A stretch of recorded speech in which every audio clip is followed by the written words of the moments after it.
Everyone, આજે morning વ્લોગની શરૂઆત થઈ રહી છે ડાયરેક્ટલી મારા કિચનથી. મેં બી મોર્નિંગ રૂટીન ફિનિશ કરી ગઈ, આવી ગઈ છું કિચનમાં અને ગરમ પાણી કરી, ત્યાર પછી નાસ્તો વગેરે કરીશ એન્ડ ત્યાર પછી મારું રૂટીન છે ડેઈલીની જેમ સ્ટાર્ટ થતું હોય છે.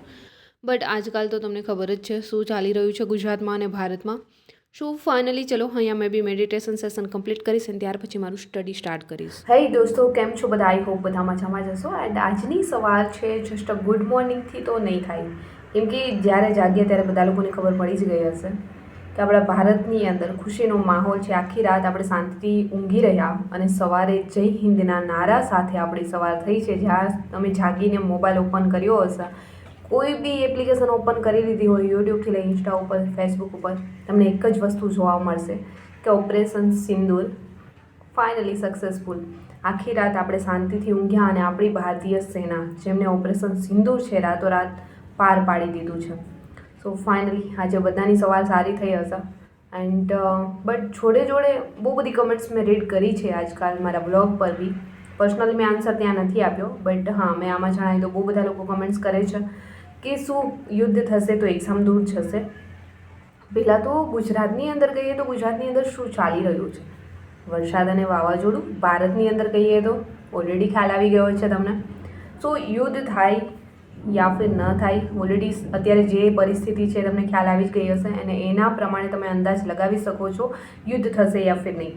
અને થશે અને એક્ઝામ દૂર જશે તો આપણે લોકોએ તૈયારીઓ તો નથી છોડી દેવાની. ખાસ કરીને કદાચ ને એક્ઝામ દૂર થાય તો બી એક્ઝામની પ્રિપરેશન જે લોકો કરી રહ્યા છે થોડો સમય મળી જશે, બટ તૈયારીઓ નથી છોડી દેવાની. જે રીતે જે વેમાં તૈયારી કરી રહ્યા છો એ તૈયારી કન્ટિન્યુ રાખજો. એક્ઝામની ડેટ દૂર જશે એવું અત્યારથી ન કહી શકાય, કેમ કે આગળ જતાં પરિસ્થિતિ શું આવશે કોઈને ખબર નથી પડવાની. સો એ તો આગળ જઈને જ ખ્યાલ આવશે કે આપણી ભારત દેશની અંદર પરિસ્થિતિ શું થાય છે અને ખાસ કરીને ગુજરાતમાં ત્યારે ખ્યાલ આવશે કે એક્ઝામ દૂર જશે યા ફિર નહીં. સો એમના માટેથી તમે લોકો જે તૈયારીઓ કરી રહ્યા છો એ તો ન જ છોડવી જોઈએ. એન્ડ ખાસ કરીને જ્યારે મોબાઈલ ઓપન કરો છો તો અત્યારે તમને એક જ ન્યૂઝ જોવા મળશે. એ ન્યૂઝ જોઈને ખરેખર મગજ છે ને, પહેલાં તો ઓલરેડી ખુશી તો મળી જ છે, બટ જે લોકો તૈયારી કરી રહ્યા છો આવાનો ન્યૂઝ જોશો જ્યારે બી, ત્યારે મગજ પહેલાં બેન્ડ મારી જશે. જ્યારે રીલ્સ વગેરે જોઈ લીધી, તમે ન્યૂઝ જોઈ લીધા અને જ્યારે પુસ્તક લઈને બેસવાની વાત કરશો ને તો પુસ્તક તો લઈને બેસી જ નહીં શકો અને ભાગ્યે જ હાથમાં લઈને બેસી ગયા તો વાંચી નહીં શકો, કેમ કે મગજમાં બહુ બધા વિચારો આવશે.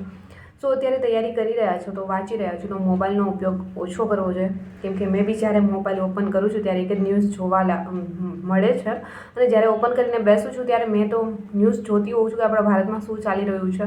તો જોવા બેસી જઈએ તો ખબર નથી પડતી કે કેટલું સમયમાં જતો રહે છે અને પછી વિચારો આવ્યા રાખે. એમના કરતાં કેવું છે કે જ્યાં સુધી રીડિંગ કરતા હોય ત્યાં સુધી મોબાઈલ ન અડો ખાસ કરીને. એન્ડ જો કે ભારતમાં શું ચાલી રહ્યું છે જાણવું જરૂરી છે, બટ અત્યારે જે રીતે રીલ્સો આવી રહી છે અને એકવાર ઇન્સ્ટાગ્રામની અંદર રીલ્સ સ્ક્રોલ કરવા બેસી ગયા તો સવારથી સાંજ પડી જશે તો બી નહીં ખબર પડે. સો ફાઇનલી જે લોકો કમેન્ટ્સ કરી રહ્યા હતા, અત્યારે બી અહીંયા ધોધમાર વરસાદની શરૂઆત થઈ રહી છે એન્ડ ઓલરેડી બહુ જ વધારે ભયાનક રીતે અત્યારે અવાજ આવી રહ્યા છે વીજળી અને વાવાઝોડાનો. સો ગુજરાતમાં તો વરસાદ ચાલુ જ છે એન્ડ ભારતની અંદર તો ઓલરેડી ખબર છે તમને. સો આવી પરિસ્થિતિની અંદર શું થઈ શકે છે એ તમે જાતે જ અંદાજ લગાવી લેજો. બટ મેં એક જ કહીશ, પરિસ્થિતિ કોઈ બી આવે, જે રીતે તમે લોકો તૈયારી કરી રહ્યા છો એ તૈયારી ન છોડવી જોઈએ, કેમ કે આટલો સમય મહેનત કરી છે તો હવે તો તમે તમારી જે સક્સેસ છે, મતલબ સફળતા જે મળવાની છે એમની નજીક છો, તો તૈયારીઓ ન છોડવી જોઈએ. અને કદાચ એક્ઝામ દૂર જશે તો થોડોક ટાઈમ મળી જશે, બટ મેં કહું ત્યાં સુધી હવે ટાઈમની કોઈ જરૂર નથી. ઘણા સમયથી આ તૈયારી કરી રહ્યા છે, વાંચી રહ્યા છે અને પેપર ક્યાંથી કેવું આવવાનું છે કોઈને ખબર નથી. તો ટાઈમ મળે તો બી કંઈ ફાયદો નથી અને ન મળે તો બી કંઈ ફાયદો નથી. જે વાંચ્યું છે પેપર જેવું બી આવશે એવું જોઈ જશે, બટ હવે એક્ઝામ આપી દઈએ એકવાર, બસ એટલી જ પહેલી છે. એન્ડ તમે બી તમારી તૈયારીઓ છે ચાલુ રાખજો, વાંચવાનું બંધ ન કરતા. અને માઇન્ડ છે એ ડિસ્ટ્રેક્ટ ન થઈ જાય એ ખાસ ધ્યાન રાખજો, કેમ કે મોબાઈલની અંદર વિડીયો જોઈને ઘણીવાર કેવું થાય છે કે માઇન્ડ છે વાંચવામાં તો લાગતું ન હોય પણ બીજા જ રસ્તે દોડતું હોય. આવું ન થવું જોઈએ. સો ફાઇનલી આઈ હોપ કે તમારા લોકોની પ્રિપરેશન બેસ્ટ ચાલી રહી હશે. એન્ડ આજના ન્યૂઝ વગેરે તમે જોયા હશે બહુ બધું, એન્ડ પ્રિપરેશન તો તમારી ચાલુ જ છે, છતાં બી તમારે મને આજે કમેન્ટ્સ કરવાની છે કે શું તમે પ્રોપરલી વાંચી શકો છો યા ફિર ન્યૂઝ જોઈને શું તમારા મગજમાં ચાલી રહ્યું છે યા ફિર એક્ઝામને લઈને કેટલું ટેન્શન છે. આમના રિલેટેડ થોડી એક લાઇનમાં તમારે કમેન્ટ્સ કરવાની છે મને. સો ચલો અત્યારે મેં બી છે મારું રીડિંગ સ્ટાર્ટ કરી દઈશ, કેમ કે રીડિંગ તો કરવું જ પડશે ઓલરેડી. એન્ડ મેં તો મારું રીડિંગ નથી છોડવાની. પરિણામ જે બી આવે, પણ જ્યાં સુધી એક્ઝામ ન આવે ત્યાં સુધી આપણે એક્ઝામ ન આવે ત્યાં સુધી જે તૈયારી ચાલુ છે તો રાખવાની જ છે. અને ટાઈમ મળશે તો બી કંઈ ફાયદો નથી. મેં એટલા માટે કહું છું કે પીસ એના પેપરમાં તમે લોકોએ જોઈ લીધું હશે, જ્યારે વાંચ્યું નહોતું એ બી સરખા, જે વાંચ્યું હતું એ બી સરખા, બધાને સેમ કરી દીધા હતા. તો પેપર ક્યાંથી આવશે કોઈને નથી ખબર, બટ મહેનત ચાલુ રાખો. મહેનત કરી હશે ને તો ક્યાંક ને ક્યાંક તો કામ આવી જ જવાની છે.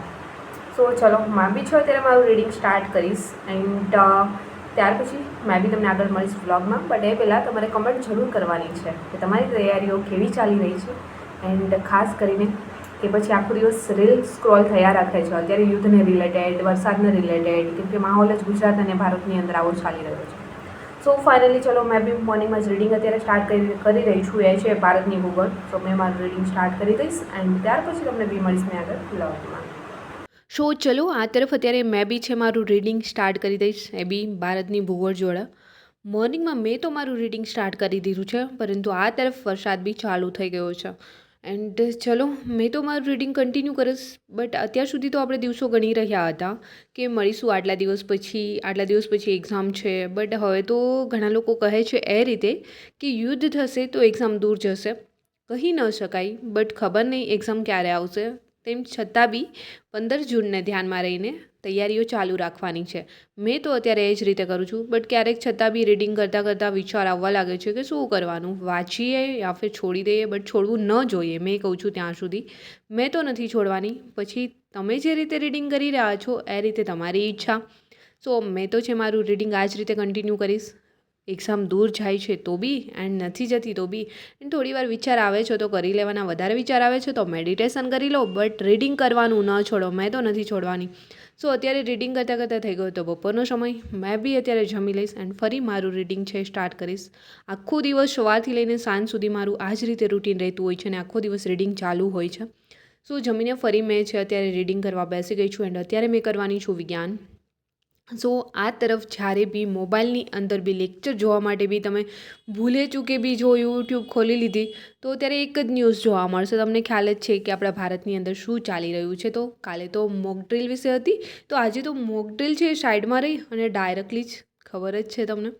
સો અત્યારે જે બી માહોલ ચાલી રહ્યો છે એ માહોલ ઉપર તો બહુ કંઈ ખાસ આપણે ધ્યાન નથી દેવાનું, બટ આપણી તૈયારીઓ પર ખાસ ધ્યાન દેવાનું છે. કેમ કે એક્ઝામ ગમે ત્યારે આવી શકે છે, એટલે એમને તો ઇગ્નોર ન જ કરી શકીએ. ન્યૂઝ જોવા મળે છે જોઈ લો, બટ થોડી વાર પછી તો આપણું માઇન્ડ છે ફરી પુસ્તકોની અંદર જ હોવું જોઈએ.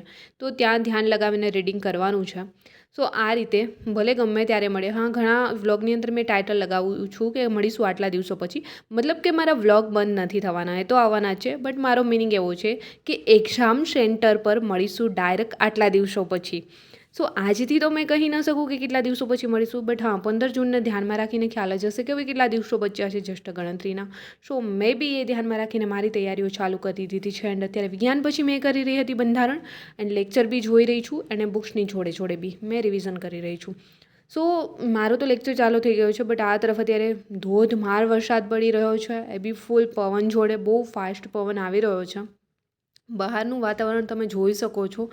ઓલરેડી અત્યારે દિવસ છે છતાં બી આમ એવું થાય કે 6-7 વાગી ગયા હોય એ રીતે લાગી રહ્યું છે, એવું વાતાવરણ થઈ ગયું છે. બટ કોઈ નહીં, ચલો અત્યારે મેં મારા લેક્ચર છે કન્ટિન્યુ કરીશ. એન્ડ અત્યારે મેં જોકે બંધારણ જોઈ રહી છું, બટ ફાસ્ટ રિવિઝન જે કરી રહી છું એ જ્ઞાન લાઈવમાંથી છે. સો આ રીતે મોર્નિંગ ટુ નાઇટ મારી તૈયારીઓ ચાલુ છે. એન્ડ તમારી તૈયારીઓ કેવી ચાલી રહી છે અને તમારા જિલ્લામાં વરસાદ છે કે નહીં, કમેન્ટ સેક્શનમાં કમેન્ટ્સ કરીને જણાવજો. એન્ડ સાંજના સમયે અત્યારે મેં બી નીકળી ગઈ હતી બહાર. મેં અત્યારે કંઈ ફરવા તો નથી જઈ રહી. થોડો વરસાદ રહ્યો તો મારો પાણીનો જગ છે ફિનિશ થઈ રહ્યો હતો, તો મેં ફિલ્ટરવાળું જ પાણી પીઉં છું, તો ભરવા માટે જઈ રહી હતી. એન્ડ રસ્તામાં આવી ગયું તો આ બાગેશ્વર ધામ બાલાજી હનુમાનજીનું મંદિર. સો આજે મેં ચમત્કારી હનુમાનજી દાદુના મંદિરે નથી જઈ શકી વરસાદના લીધે. સો મેં આવી ગઈ હતી અહીંયા જ દર્શન કરવા માટે. સો અહીંયા બાગેશ્વર ધામ બાલાજી હનુમાનજી દાદાનું મંદિર છે, ત્યાં દર્શન કરી એન્ડ આવી ગઈ છું મેં ડાયરેક્ટલી અત્યારે જમવા માટે. સો ચલો આ તરફ અત્યારે મેં બી જમી લઈશ અને જોડે આજનો વ્લોગ બી મેં અહીંયા સમાપ્ત કરીશ. આઈ હોપ કે આજનો વ્લોગ બી તમને પસંદ આવ્યો હશે. પસંદ આવ્યો છે તો વ્લોગને લાઇક, કમેન્ટ, શેર, સબસ્ક્રાઈબ જરૂર કરજો. જલ્દી મળીશું મારા એક ન્યૂ વ્લોગ સાથે. ત્યાં સુધી બધાને બાય એન્ડ ટેક કેર.